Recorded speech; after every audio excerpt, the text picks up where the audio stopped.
Bobo here with BrassReel. We're talking about Black Adam. Just got done seeing it. Yeah, that overlay is not near as bright as I wanted it to be with my background, but just got done seeing this bitch. And we're going to give you the straight out of the theater review. And I got some company with me, somebody you're normally used to seeing from the other side, but he's with me in studio tonight.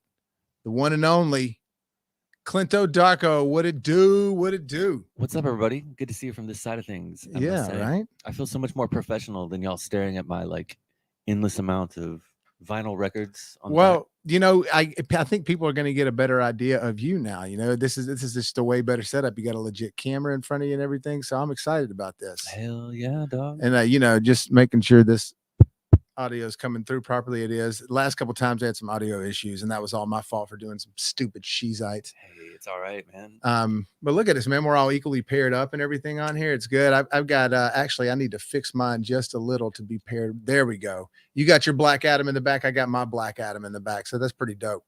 All right. So first off, man, what did you think of this? What did you think of Black Adam? All right. I told Bobby this before we went to the theater. I was like, I'm walking into this with the sole purpose of loving this movie no matter what happens. And in doing that, I actually came out of the theater with, do you want me to go closer? Yeah, just a little closer. All right. And in doing that, I actually came out of the theater with a thought of, it's like a 6 out of 10, I would say, for me. I always watch things through two lenses, though, guys. I see it through the parents' eyes, and I see it through like my own nerdy eyes. And in this one, the parent thing kept overwhelming me. And I believe this movie, much like other DC stuff, is marketed towards children, even though we know it's not, because it shouldn't be. It's DC. And there is a lot of satanic imagery that I just kept seeing I just kept hearing my ex-wife in my ear, basically saying, "Look at what you're feeding her. Look at what you're doing." And like and to be honest with you, I can see that. I can see where you're coming from, because even me, somebody who doesn't care about that stuff, I actually kind of even like it. I couldn't help but think about that a little bit throughout the time. I was just like, man, they really are going a little dark with because and if you guys don't know, if you didn't know by the thumbnail, spoiler talk here. We're going to talk about the spoilers for the whole film. But yeah, there's pentagrams and shit in there. There really is. But you know, The Rock is so damn likable in everything he's in. I agree. I mean, even like Be Cool or something. That man. I love him in Be Cool. I do too. He's so funny. And when he's talking about Roscoe's Chicken and Waffles. For sure. I mean, this is oh goodness gracious, I cannot think of his name now. What's his name in the game plan? It's such a great name. Oh, I don't know, man. I haven't seen that movie. I'd be lying if I told you. Are you serious? Yeah, man, that's Rock at some of his best charm. But the thing that I'm gonna hit you with my critiques first, and then I'm gonna dote on it afterwards. So that's one. The other thing that I noticed was The Rock in this movie. I feel like they muted his charisma almost purposefully, and you know, when we were walking to the theater, you were talking about how great it was to kind of see a different side of him, for it not to go over the top corny or cheesy. But man, I kind of missed that, you know, that whole, you know. Well, sure. Yeah. The what The Rock is cooking and all that. You know, a lot of people, here's what I say. Those things where he does that stuff, they're funny when it happens. You know, the stuff where he's over the top and everything. It's funny when it happened, with the exception of Be Cool. Be Cool stands the test of time. But when he's doing the Rock gimmick, and first off, Dwayne, I love you. I think you're awesome. Seriously, God, love this dude. But when you're doing the stick, it makes the movie sort of stay in its time. But so like for when Jean-Claude Van Damme, the movies that have sort of stood the test of time as far as quality is concerned, as far as, hey, this is actually a good movie, not just a cock rock movie. Yeah. It's the ones where he has very little lines and he's very, very little Van Damme. You know what I mean? For sure. He's just got this kind of serious tone the whole time. So I guess the point I'm trying to make is that I do think that because of him being this way in this movie, it makes it less of a Rock movie. and it's more of a Black Adam movie. Okay, I agree with you on that. And you mentioned you love The Rock. I do love The Rock. Dude, I'll see anything that man's in, man. Oh, of course. Hell yeah. Well, he's just great on screen, first off. You know what I mean? You're just great on screen to begin with. For sure. I think that, okay, those are my two gripes, I guess, really. The satanic imagery, and that I thought that it muted The Rock. I think that he's more dimensional than we give him credit for, though. I would like to. Oh, I do too. I really do too. But I think for this character, this type of movie, this is what it needed. I think so. I mean, I do see what Anshul was saying. Anshul went and saw this with us, guys. Okay, I do see what he was saying in the sense, oh shit, you know what? I'm gonna invite him real quick.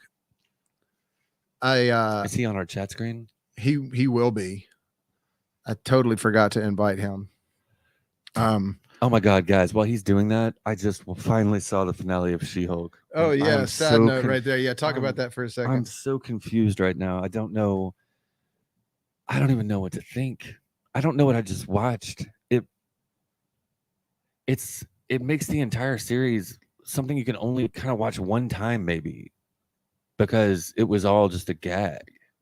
Yeah, I mean, it's definitely something I'm not interested in revisiting. And I just got on to Bobby. I just told Bobby that he needed to give Love and Thunder a second chance because the subsequent times that I've seen that since theater, I have enjoyed it a great deal, and he did, and I can't champion that one, guys. She-Hulk. Yeah, I wanted to like it, and then it ended up just being something different. But God. But no, let's get back to Black Adam though. Now that I just invited Anshul, he should be joining us any second. Excellent. Now overall, I thought that the movie was, walking away from it, I thought it was very entertaining. Yeah, I had a lot of fun with it. I never got bored. Visually, it was fantastic. What up, Anshul? What's going on, peeps? We got distracted there.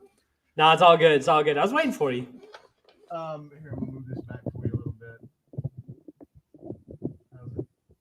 It's good. I got it. It's good. I was trying to get you in frame a little.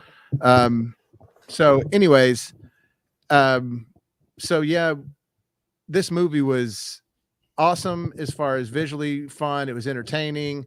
It was good pace, well paced, all that stuff. But it just was kind of felt like another superhero movie to me. What do you think?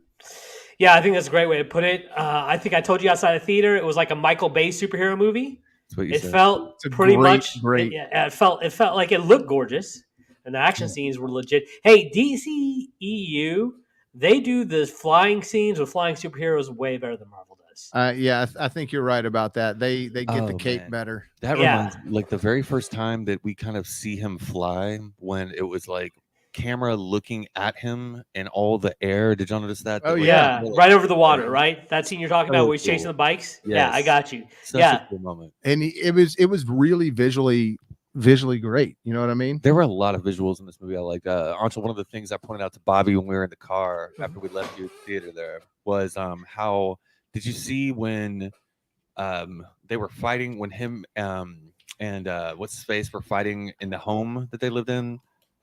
Who were they fighting? Not the DC Hawkeye. What's his name? Hawkman. L-O-L-O-L. Hawkeye. That's funny. Hawk something, guys. It's all birds, But like, did you notice that when Black Adam punched through the door, it went straight through a Superman poster and like looked a lot like Doomsday's fist on the cover of that old comic? Ooh. When Doomsday's punching through the. That is a good catch there. Thanks, man. I did not notice that, but this is the type of high level detail that you get from this channel.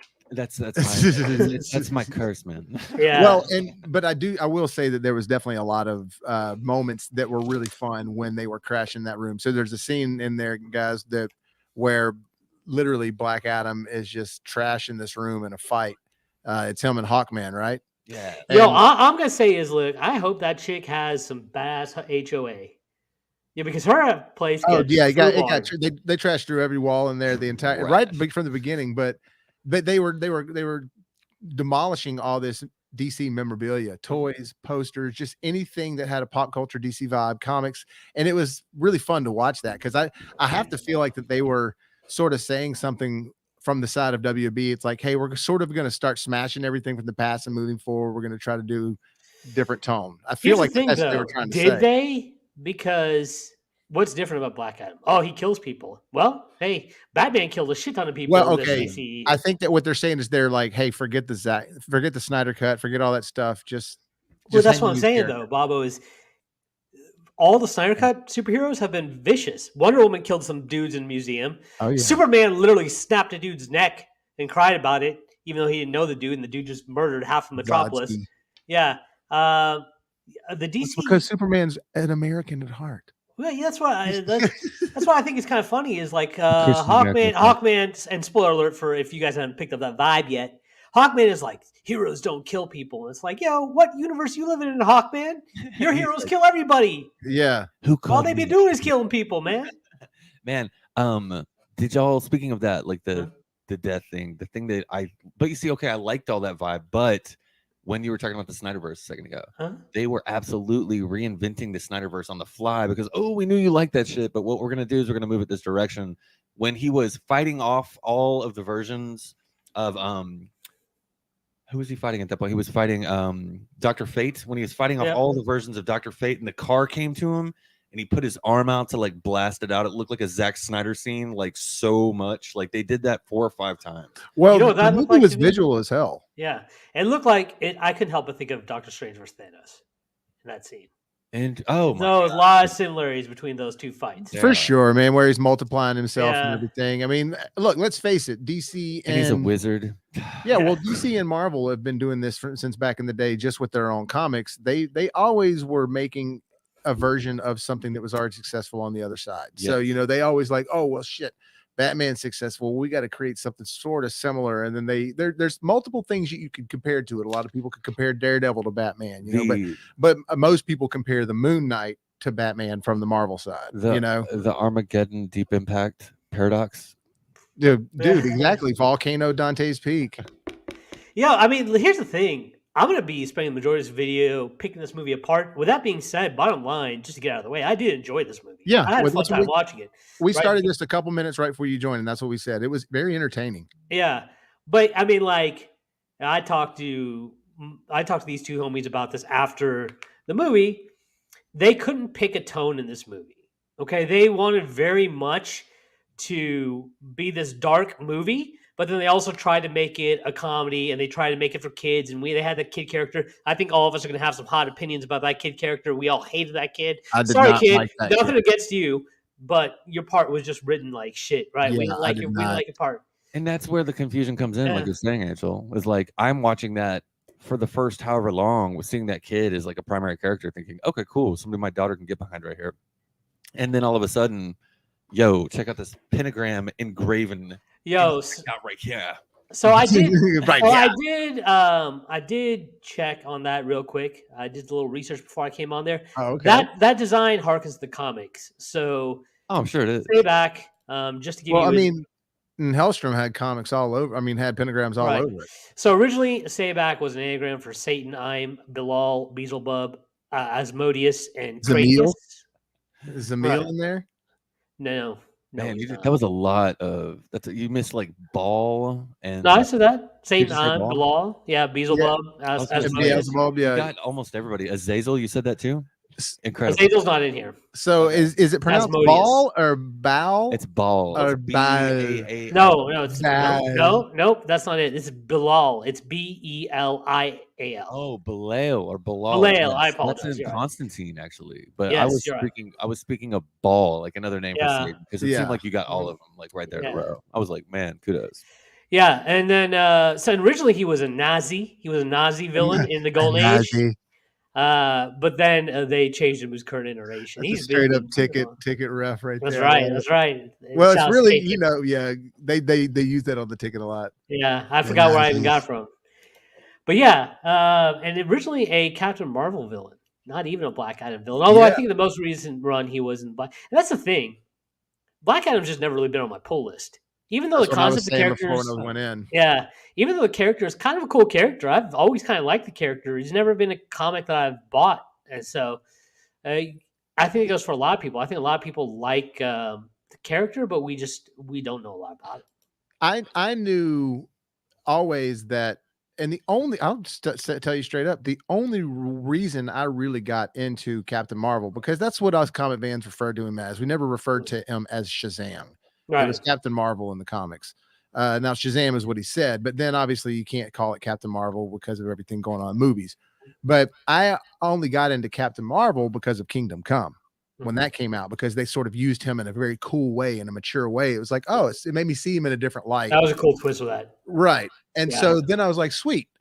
Then because of that, I found out that Black Adam was basically a derivative of the Shazam / Captain Marvel origins. That it was after they were just wanting to create more characters and have some connective tissue with something. That's essentially why Black Adam got created, because there's all that connective stuff. They even start this movie out with, it's straight up Shazam. Did y'all want me to drop some of my Egyptian knowledge on you on the meaning of Teth? Go ahead. Okay, so Teth Adam actually means I man, and like it would have been Adon, but Teth means I. It's the 9th letter in the Hebrew alphabet, but it also means I in Egyptian. I, Adam. So it's saying I man is what his name actually was before it like cheaply goes to Black Adam. Man, it's such a wonderful. Are you sure it's not Iman? I'm sorry. It's not. I mean, Iman?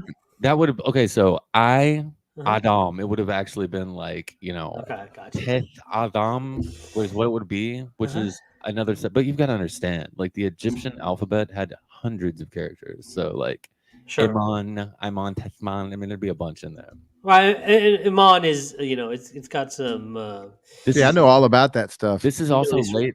But the one thing that they would have incorrect on that is that's late dynastic. By the time that they had gone to Teth, that would not be in the time frame that they're talking about. And they said 2600 BC. I mean, Egypt was very alive and well at that point. Like Sumer had risen and crumbled by that point also. And we got a historian up in here, hardcore history. Yeah, every time we get on, he relates something to old school stuff like that. He loves talking about that. But do you guys think that this movie, at the end of the day, do you think that it was worth being made? Were you happy about it? Do you think it adds to the DCEU?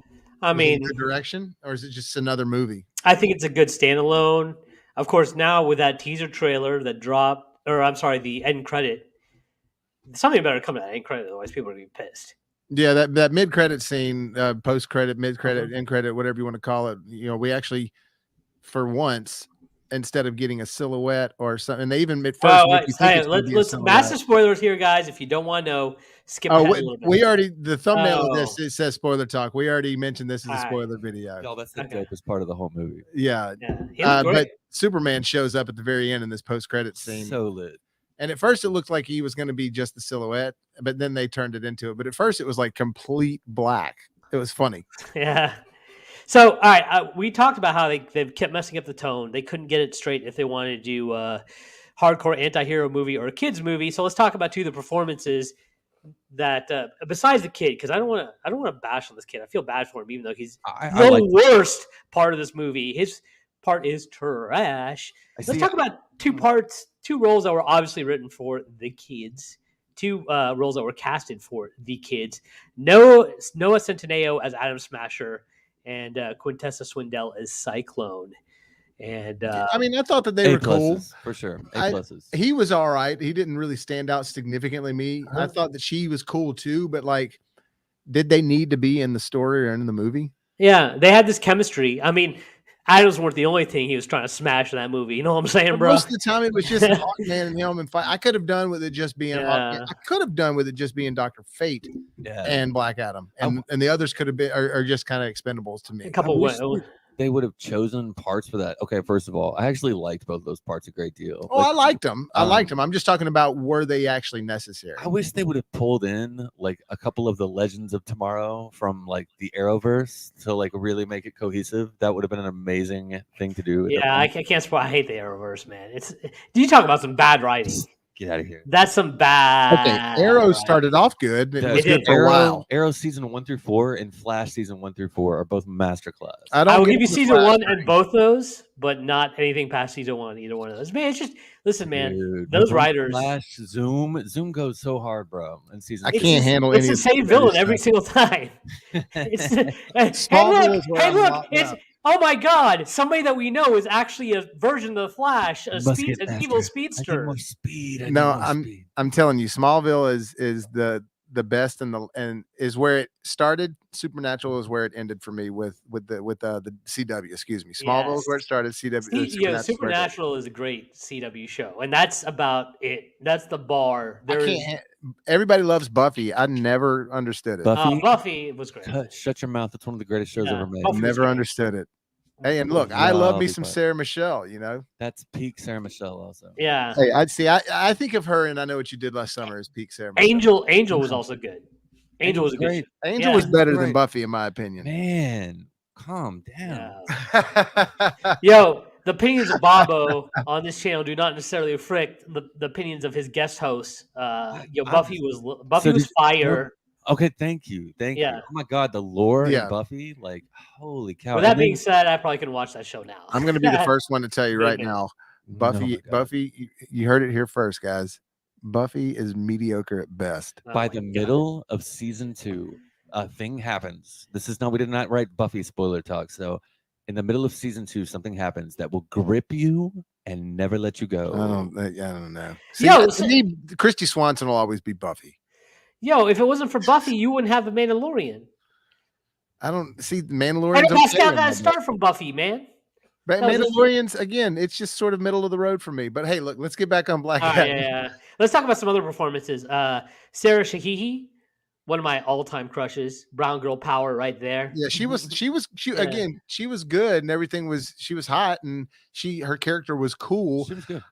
I just can't help but feel like that those two characters were just brought in for like she should be in there, but the kid was unnecessary. Also, her accent, as being somebody who's familiar with that accent, it was funny because she spent half the time like I can literally listen to her accent and it's like, oh, she got it. Oh, she just lost it.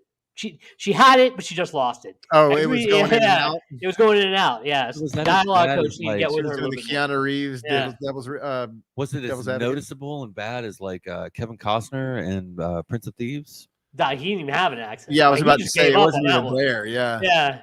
What's funny though is the beginning of Devil's Advocate, you got Keanu Reeves talking, and he's like basically sounding like James Vanderbeek from Varsity Blues.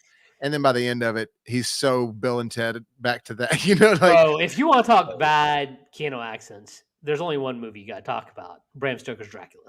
Oh, dude, but it's for some reason because that rest of that movie is so great, he gets a pass on it. Oh, I love it. It's one of Dracula's one of my favorite characters ever. I love that movie. Francis Ford Coppola, of course, is a god. Season 4 of Buffy? Did I just hear that? Yeah, listen, I was not a fan of the Dracula and Buffy. He's only there for one shot. Okay, let's get back to Black Adam though. How do we get off again? Guys, it's all relevant. I like her as Cyclone, and I thought that Cyclone was a cool portrayal. They did a good job, like you said, the color schemes and everything, and I enjoyed what she did. And I guess she was kind of helpful to what was going on in the situations when they were fighting. But for me, I kind of would have. I feel like when I'm watching all these different characters pop up in these stories like this, especially since this is the first, not even Black Adam movie, but the first introduction to the character, I feel like it's just more of this grab to team up with a team and just let's do this fun team thing because everybody likes the team.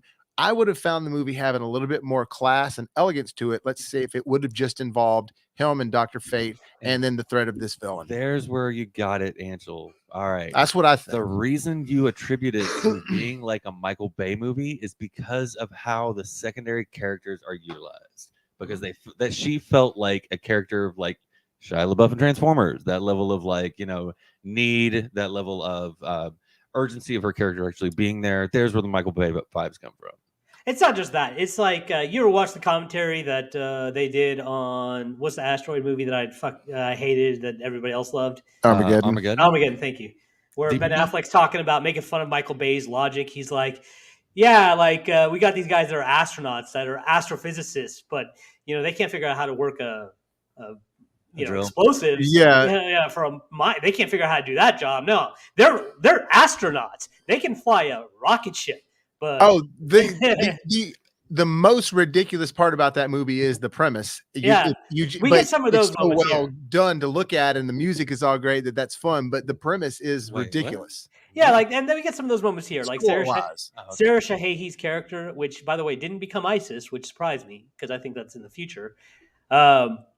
You know, she just gets to hop along, and the kid just gets to hop along at certain points, and it's like they prove a little bit of value, and the JSA is like, okay, you can come with us, you can come. But on I our don't play. care about them because we don't know anything about them. They're just thrown into Yeah. the stories, including Yeah. Hawkman. Now, I do like the Amanda Waller deal and the way they had Harcourt in there from Peacemaker show and all that. That's who the blonde girl was talking to them that was in the black slick coat and all that. Like, I liked all that stuff that was tied in, but I just didn't feel like that their characters were all that significant to me when they were being introduced.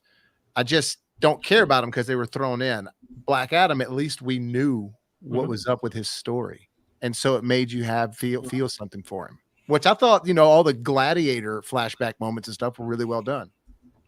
Yes, I like that stuff. I like the CGI design of the ancient Kahndaq. Yeah. Great. I like Kahndaq in general. Actually, I thought the location was great. Yeah, like and like I told you guys, one thing that they really outdid Marvel on here is they did an anti-white savior, diverse movie without being in your face and Without preachy. being patronizing. That's true. Yeah. So they definitely outdid Marvel there. Although I'm not real sure how he learned English. I bet that's a deleted scene. That was going to be one of my comments. Is like sometimes you just have to have a little explainer, guys. For all you burgeoning writers out there, it doesn't take a lot. He's got magic, right? They just don't understand each other. He uses his little finger to zap the dude in the forehead. He uses a little spark fly, and your brain automatically assumes, oh, this guy used magic to learn English. That's all you need. That's all you need. Did we decide that the Rock's, like, he could go from Polynesian or Hawaiian to this just because of his 2 times playing the Scorpion King? Well, he's half black. But this character is supposed to be like Egyptian. Well, yeah, Kahndaq, but a lot of black Egyptian. I mean, but in Hollywood, we don't have a ton of Egyptian actors. They do allow black people to play. And with him and the whole bald head thing, he just sort of is just kind of pulling off that Dawson vibe from Street Fighter 2. Listen, if we can get Christian Bale to play an ancient Egyptian, I think we get the Rock pass. At least the Rock. At least the Rock's got some melanin in there. You know what I mean? Yeah, at least there's some color. At least it wasn't the 3rd time that Oscar Isaac played a character in a superhero movie based on that. Oh yeah, listen. Which he just watched She-Hulk. He hadn't seen the finale. He just watched it while I was getting prepped for this show. Worst TV episode of all time. I might agree with you. I might agree. Don't say that, because there was the episode that Tori Spelling was into Screech, and they so it's not the worst of all time, but it's up there. Yo, Saved by the Bell. You did no Saved by the Bell slander today, man. That's almost as bad as that actually the Jesse, or not the Jesse, but the episodes with Tori kind of. Oh, I love Tori. Get out of here, man. You know my favorite line in television history. Addicted to caffeine pills. I mean, come on. That taught me. That was Jesse. That was Jesse. I ended up doing drugs anyway, but that taught me not to do drugs, even though I didn't listen. The Johnny Montana episode should have taught you more about not doing drugs. Oh, I remember that for sure. I didn't listen to that one either. I'm so excited, dude. My favorite joke in television history actually is on a Saved by the Bell episode. I have to get this out. So there's an episode where Screech starts tutoring Kelly, and Zach and Slater get really jealous because they think that she's starting to like him. So they go to Belding and accuse them of they're about to run off and get married in a hurry. And Belding calls Kelly and Screech into the office, and he's pleading with them not to get married. And they don't know what he's talking about, because the way that they're using pronouns and adjectives, it could be anything. So he looks at him and goes, "Screech, you cantaloupe." And he goes, "Who are you calling a cantaloupe, melonhead?" Yes, yes. By the way, R.I.P. Dustin Diamond. Also, R.I.P. Dustin. You're allowed to go by whatever pronouns you want, kids. We don't judge. No. I love the disclaimer. Yeah. Hey, so look, back to Black Adam. Which we keep getting off of. No kidding. Okay, look, let's talk about, to me, the most enjoyable and best part of the film, and what I felt like that they gave him a lot of screen time, which I was happy about, was Dr. Fate, Pierce Brosnan. Yeah. They really that was a very fun and interesting and new style of a character to watch. Can I say shout outs to Pierce Brosnan? How old is Pierce? Oh, I think he's in his late 60s, maybe approaching 70s. Yo, Pierce, you still sexy AF for being Oh, no, he's for being your rocking it, 60s, dude. dog. You know, He's, Pierce. he's you know got grandkids. Oh, he pulls. You know, he still pulls to this day, man. Yeah, well, I think he's happily married, but you might be right. Maybe he's out I there mean, he's slanging. not happily married in Hollywood. What does that even mean? What does that even mean? 70 guys? in May. There you go. Yeah, that 70-year-old man pulled more than all of us combined. I'm Well, just you know, saying. but the way that there's a reason people like him though stay good on screen, and you realize that he was a great actor before Bond. He was a great actor after Bond, but like he's got something that just when he delivers lines, it's kind of like old school when Charlton Heston would deliver lines. Like everything that comes out of Pierce Brosnan's mouth was very like, I don't want to say epic, but he just belongs where he needs to be on screen. And I'm happy that silky smooth. Well, now he's a part of like this superhero fame that all these legendary actors that are at some point joining the club. You know what I mean? Like just like Harrison Ford now, he's going to be Red Hulk, and then, give me Tom Cruise. I mean, we've had Robert Redford in the MCU. I mean, we've had everything. I wonder how they feel about it, though, because I wonder if some of those guys aren't like, all right, we're doing this for the paycheck. But I think they did it because some of them were convinced by their agents that hey, these movies are going to be memorable. I think now it's started to become a little too late. I would have loved to see Pierce Brosnan join the game like before the Endgame days. You know what I mean? I want to see Tom Cruise. I'm not sure that's maybe in an alternate universe. They said that was actually a thing that they were tampering with for the Multiverse of Madness, like a funny scene. Yeah, they were seriously considering it, like doing just like a little funny, like 20-second like blip, and they're in this universe, and it's like Tom Cruise is Tony, and then they blip away. Yo, shout outs to my boy E on our podcast, Who's the Master. By the way, we will be dropping just a quick plug. Sorry, Baba. Yeah, what is it, the plug show? We'll be dropping our review tomorrow, and we got two brothers on the pod that'll be giving their thoughts on this because I want to see what they have to say about them getting some representation up in this superhero movie. But I want to give props to my boy E on this. He's been saying forever that when Robert Downey Jr. left, the MCU has never been the same. And what's funny is now you can't think of Iron Man without Robert Downey Jr., without thinking of him. But prior to that, Robert Downey Jr.'s career was like close to being done, right? Yeah, well, Hollywood had sort of written him off because of what he had gotten involved with. Don't sleep on Kiss Bang Bang. No, he was still involved, but he was. Producers would not want to touch him because of all the stuff that was happening outside. His acting ability's always been there. Consistent trouble. He had just always. I'm gonna be better this time, and he'd always get in trouble again. Now, at the time, if you'd cast Tom Cruise as Tony Stark, I think he would have overlapped the movie. Like the movie would have been too much about. And the focus of Tom Cruise, right? Sure. And not the character. But Robert Downey Jr., you went in there with low expectations and you got to view him as Iron Man, and then the movie was great, and boom, he just became synonymous with Iron Man. I agree with that completely. I'm just saying I want Tom somewhere in one of these. I don't care where.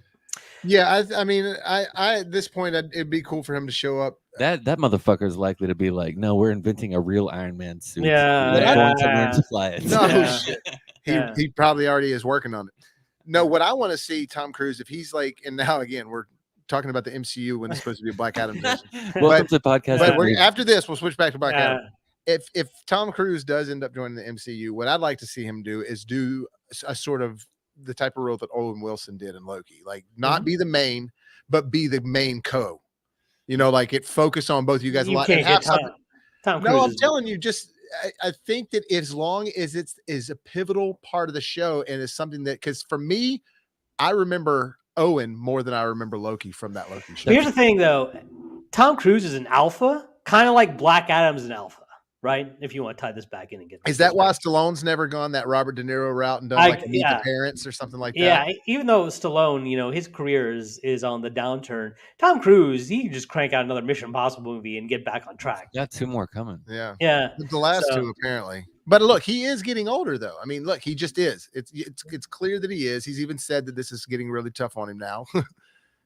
So anyways. Well, hey, listen. Table that for another conversation. When we talk about alphas, let's talk about the main alpha. Let's talk about the box office guy, the new box office guy, the new Tom Cruise, who's headlining this movie. I got some interesting thoughts about Dwayne Johnson's performance, but I want to hear what you guys have to say first. Well, we had kind of slightly started talking about him in the beginning, and we actually even referred to you, and then that's what made me ended up remembering, oh shit, I need to send Anshul the invite. But I think he did a good job, and we had again already covered this. I like that he was sort of toned it down a little bit. I feel like that, and it's funny you're bringing this up again because we just talked about Tom Cruise. If he would have been Iron Man, he would have overshadowed the film. I feel like if The Rock would have been too much of The Rock, then this would have been a Rock movie and not a Black Adam movie or a JSA movie.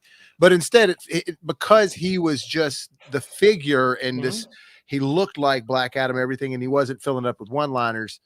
I feel like that made it more of a Black Adam movie and not a Rock movie. Right. Okay. How about you? Yeah. How about, I mean, Clint, sorry. Yeah. Like I said, I mean, I wish that we'd seen some more of it, but after you were like, you know what, it would have dated it at that moment. I thought back and I was like, you might be right. To me, okay, this movie, we keep going off topic. You bring that up, and that's because there's a good reason we're going off topic. There's nothing wrong with this movie. It's not a bad movie. It's a very enjoyable movie, but it's also not some like deep thing with this like multi-layered ethos that we're gonna sit here and talk about all night. So like that, I think that like I told you guys when we walked out of the theater, I feel like I just watched Shazam and Aquaman have a baby, and that was what this was. And like I feel that it also was very akin to the first X-Men, where I feel like I just watched a trailer for part 2. That's interesting. Okay, I'm gonna get the Dwayne Johnson, but I want to say something real quick. Aquaman is trash. Aquaman is one of the worst. I like Aquaman. Here's the thing. You like Aquaman? Here's why I can't respect that movie. He doesn't like Buffy. What do you expect? That movie is not. It shouldn't be called Aquaman. It should be called Aquamom, because who's the hero at the end? The mom. The mom literally goes back there and she says, "Boys, stop fighting. Boys. You're right. But I would have to come back there and break you two up." Goes, and they're like, but it's like, heartbreak feels good in a scene like this. Yeah, they're like, God, Mom, it wasn't even my fault. It's his fault. Look, all right, Mom, whatever. I can understand that if you were. I could understand that if you were saying that, and they didn't have Aquaman in the film. But the film is all about Aquaman. She just has a very big presence. She wins the day. Well. If it wasn't for her, tell him breaking the boys up. Tell him she's gonna put him in timeout. Nah, dude, I don't dig that argument. I'm about to. You're removed from the stream. Oh God. Look, I liked Aquaman, but I also like James Wan, and that's why I knew when I was getting that movie, I was getting a James Wan movie and not necessarily a DC Aquaman film. The fact that they are intertwining, like I would prefer Aquaman just be its standalone thing. You know what I mean? Yeah. Instead of it being intertwined in this whole DCEU thing, I'd prefer it just be like, oh, there's an Aquaman, and it's in a world where only Aquaman exists. To me, that would have made it cooler because then all the vibrant neon Avatar looking stuff would have made more sense because it's not in the same world as Zack Snyder's Batman versus Superman, which is extremely dark. And that Aquaman that we see in that movie and in the Aquaman movie, it's not the same. Yeah. Well, all right, we'll get back to the topic. So what about Dwayne Johnson's performance? I thought the physicality was great. I thought his facials were great. One thing I didn't like was the delivery on his dialogue. It seemed too wooden. They were trying to do too much the man at a time, or kind of like they did with Wonder Woman, and he just kept playing that up too much in his delivery. Like, I don't understand, what's going on. So I'm just going to say everything real awkwardly, like I'm trying to really comprehend what's going on. Yeah, I would have preferred him to maybe have a little bit more of emotionality to this guy is supposed to be an angry dude. I want to hear that rage dripping behind everything that you say. I want to hear that domineering attitude. Yeah. That over masculinity, just kind of with every delivery. That's what I'm looking for when I want to see Black Adam, a Black Adam movie. Black Adam is supposed to be a very domineering hero, and he was. I would love to see The Rock in the movie. I'm not talking about Dwayne Johnson. I'm talking The Rock. I'm talking you smell what The Rock is cooking. The Rock. I'm talking shove it up your ass, shine it up, and shove it up your ass. Rock. You wanted to see that? I would just like to see that guy in a movie because I think that's the best character. Oh yeah, but not in Black Adam. Yeah, no. But in the Black Adam, I would like to see a little bit more, depth to that vocal range of his performance. Sure, I agree that it could have had, like I said, some more emotionality to him instead of him just sort of like you said, walking around like, "What? I'm fish out of water. No, hear me roar. Boom, crash wall." No, it would have been cool for him to have a little bit more of a brain for sure. But to go back to your point or your thing about wanting to smell what The Rock is cooking in a movie, Yeah. that's pretty much what he is in the Fast and Furious franchise. Nah. Oh, dude, he's talking about ass whooping sandwiches and stuff. Like, I'm telling you, watch him in those movies. He's got a bunch of great one-liners. So Brian Gerwitz, yeah, I think that's how you say his name. Anyway, he was The Rock's main writer at WWE, and now he is The Rock's Dwayne Johnson's writer. Oh, you're a wrestling fan. I am. I'm a hardcore wrestling fan. Right. He's now. What are you looking? You trying to smell what people are cooking? Oh, is there a fight going down in your apartment? Can you hear that? I hear a little bit. It sounds like Black Adam's throwing some people around upstairs. Exactly what I was thinking. It's funny you said that. Yeah. There's a lot more noise than normal. This is the glory of apartment. Yeah. So yeah, that's sorry guys. There's a bunch of noise coming from upstairs. That's not normal. It's normally not loud like that. It's too not quiet. Yeah. It's one of what I love in Ghostbusters too, or maybe it's part one. They're walking down the hall. And it's like, shh. All right, guys, let's do this. Everybody loves lists. That's another ticket reference for you. Everybody loves lists. So, where does Black Adam rank on your DCEU movie? Oh well, I haven't even. I mean, this is a great way to close this. Actually, it's okay. Yeah, I mean, this is a great way to close this. All right, Angel, you brought it up. You go first, bro. All right, first. Even though I don't love the movie, even though there's a lot of issues with it, right now I would say the best DCEU movie is Shazam. Really? Yeah.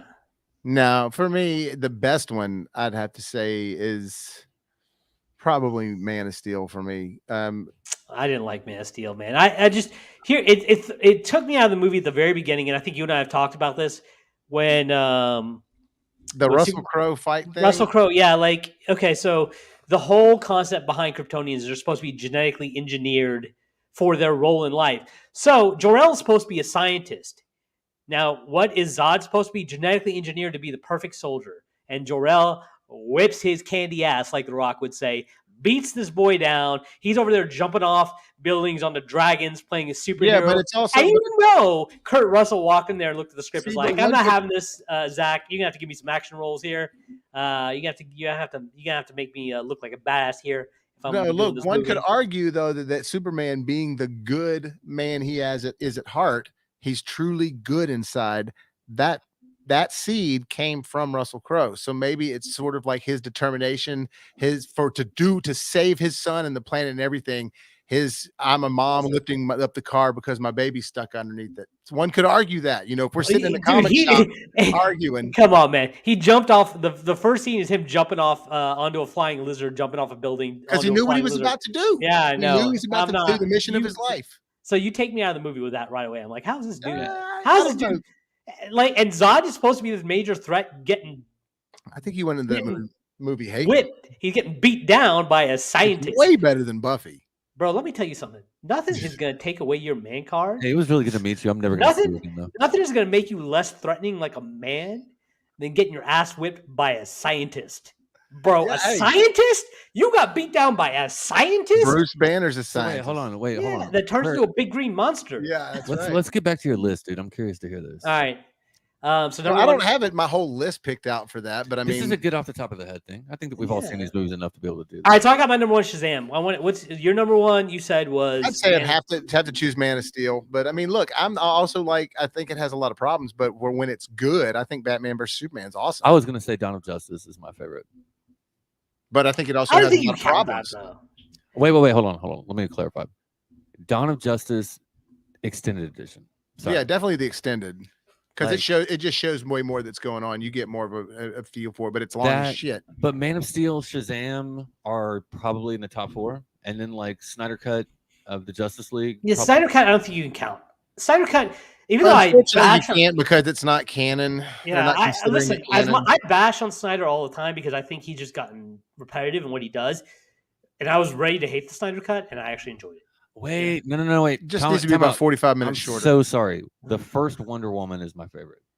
I apologize. That's kind of overrated. Don't kill me, females. Okay, look, I love everything about that movie, but the effects seem a little like for a Bob, Warner oh. Brothers superhero movie, they seem a little dull. What that did for me though is the same thing that the Avengers. No, just take that Now back. Gal Gadot is on my top 5 though, so you know What that movie did for me with the DCEU A lot of people's is the top same 5. thing that Winter Soldier did for me with the MCU. When I saw Winter Soldier, I was like, "Oh my god, that's gonna be my favorite thing ever."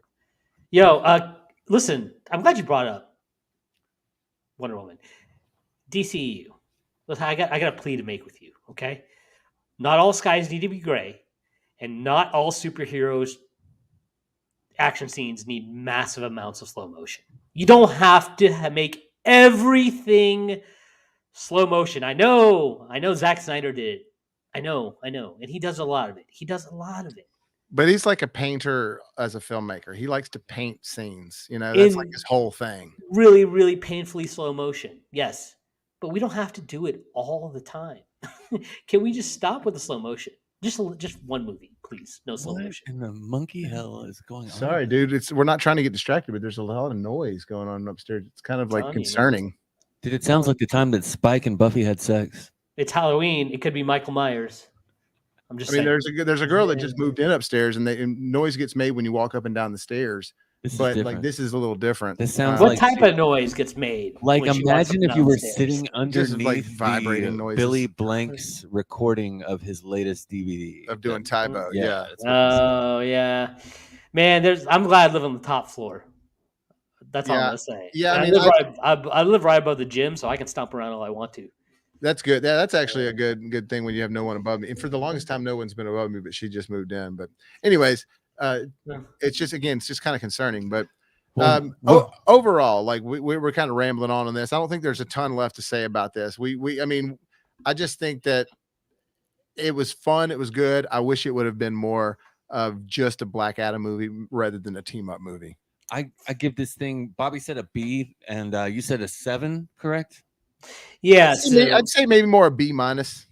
I'm gonna say probably about a 6 after I digest it further. It's just a little bit above mid for me because like the action scenes were awesome, and that's a lot of what you want to see in a superhero movie. The cinematography CG was really good. Cinematography was good, gorgeous. The CG was on fire. Was lit, right? It's just the dialogue was terrible. And the plot was just very, very cookie A lot cutter. of the dialogue was really bad. If I go into a movie forcing myself to like it, I'm going to find every reason I can to like it, and I still come out, because you have to understand, I can make a case for Tokyo Drift being like a top 10 action movie. You love Tokyo Drift. So the fact I couldn't do that with this one is disappointing. Yeah, I mean, look, I'll watch it again, and maybe I'll think differently. But first glance, it was fun, entertaining, but I'm not blown away. Yeah. Yeah, I would say this. Like, this is a movie you still have to see in theaters because it's a very visual movie. So definitely for that. See it in theaters. Yeah, the you don't. effects are off the chain, man. And the what about the sound, Bobo? The sound was good, actually. The score was good. I really enjoyed the score a lot. I didn't like a lot of the famous like hit songs. Yes, that thrown in. I was about to say that. Yeah, that the Rolling Stones, the Kanye. That's another Michael Bay thing, right there. Well, but that's also Zack Snyder does that a lot. James Gunn does that a lot. That's kind of become one of the new things to do. James Wan. Taika Waititi did Guns N' Roses over the entire soundtrack of Thor: Love and Thunder. Yeah, that's not pop culture. That's taking advantage of nostalgia, which has been huge ever since Stranger Things. I will say James Wan. No, it is. But to have 4 or 5 Gun Roses song when like Thor's fighting, it just use your illusion soundtrack. And they also did it in Ragnarok. Use your illusion 3. Yeah, I will probably say the worst usage of a pop culture song, even though it was slightly nostalgic, was when James Wan in that Star Trek movie had them find in some audio file or something that ended up being Beastie Boys Intergalactic, I believe it was. That was not James Wan. A lot of people think he did that movie. That's Justin Lin. Justin Lin, you're right. I'm sorry. Yeah. I said James Wan. I meant Justin Lin. You're right. Yeah, but they don't all look the same. My bad, people. I kind of like that one. Though. Easy. No, I'm saying I was wrong for that. I was wrong for that. Easy. So, anyways, overall, that's going to be our thoughts. We thought it was just kind of average. Yeah, but man, we barely talked about see it. It's sick. It's sick visually. It's so sick visually. Definitely go see it. And I want him to get a sequel. I want this to get a sequel because I want to see The Rock do more with this character. Yeah, I just don't want another team up movie. Exactly. All right. Yeah, I mean, listen, I will say this. They did give us Justice League Light for a reason, because I think for that very reason, you didn't want any heroes that would be overshadow Black Adam. So you can't put Wonder Woman, or we can't put the Flash in there for other reasons. You can't put Wonder Woman. You can't put Superman. You can't put any of those people in there because they're going to be bigger than Black Adam. You need to find heroes that look cool but aren't popular enough to where people would take away their focus from Black Adam, which is, I think that's why they chose the heroes that they did. Yeah, again, and if they would have done just a solo movie with him, or just had Dr. Fate being kind of a companion or something like that, then that would have worked better, and I would have been fine with them having a big team up movie the second time around. But the fact that the first Black Adam movie is a full on team movie, it just kind of bugged me. I didn't mind that as much. I just hate the fact that they can choose a tone of what I want to be. Yeah, that I think they were under the pressure of, well, hey, people give Marvel credit for being funny, which we all agree that Marvel's overdoing that. But they had this good setup for an anti-hero dark movie for once. They would have hit it right, but then they felt so much pressure to be funny and put something in there put for a the little kids. kid in there, and Yeah, that they ended up ruining the tone that they had going for it. So with that being said, it's still entertaining enough to watch, but it's I'd recommend going seeing it at the theater for sure. I definitely would. All right, guys. All right, thanks for having me on, guys. All right, guys. Yeah, man. Thanks for joining us, brother. We're gonna get this rolling out. And hey, have a good one. See you You soon, too, brother. man. All right, man. Have a good one tonight, guys. Appreciate y'all joining us. Like I said, Clinto's here in studio.